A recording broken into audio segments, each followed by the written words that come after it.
দুর্নীতি শব্দটা মানে এই বিগত 1.5 মাসে এত শুনেছি না যে মানে দুর্নীতি যে কি হয় সেটা এখন বুঝতে পারছি। এতদিন বুঝতে পারিনি দুর্নীতির মানেটা কি। বলেন কি?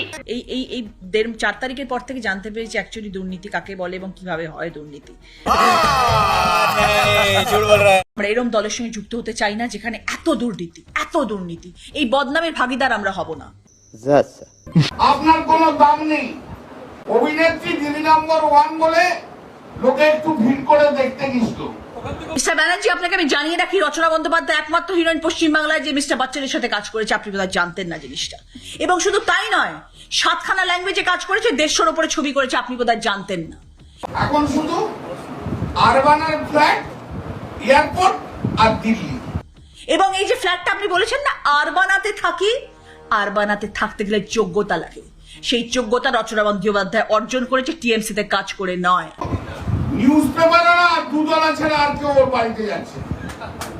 আপনি কি করে জানলেন দাদা? আপনি কি আমার আরবানার কেয়ারটেকার? নিচে বসে থাকেন সারা রাত্রি ধরে পাহারা দেওয়ার জন্য যে রচনা ব্যানার্জি বাড়িতে কে এসে বেল মারে? দিদি নাম্বার 1 থেকে 2 দিনের মধ্যে তাড়িয়ে দিয়েছে।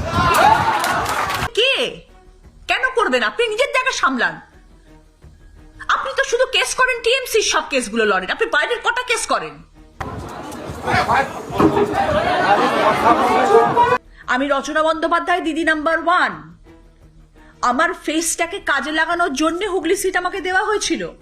আচ্ছা, যে 1700 টাকার ভাতা আর কন্যাশ্রী সাইকেল, আজ সবুজ সাথী আর বার্ধক্য ভাতা, এই নিয়ে মানুষ খুশি হননি।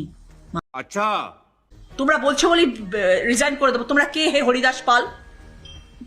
এই যে চিত্রতারকাগণ যারা আরো ক্ষমতার টাকা মান সম্মানের আশায় পলিটিক্সে জয়েন করে ছেড়ে, তারা যখন এইভাবে এক দল থেকে আর এক দলে গিয়ে আর এক পায়ে ঝাঁপিয়ে পড়ার চেষ্টা করে, তখন তাদের দেখে মনে হয় শিল্পী হিসেবে তাদের কোনো কনফিডেন্স নেই।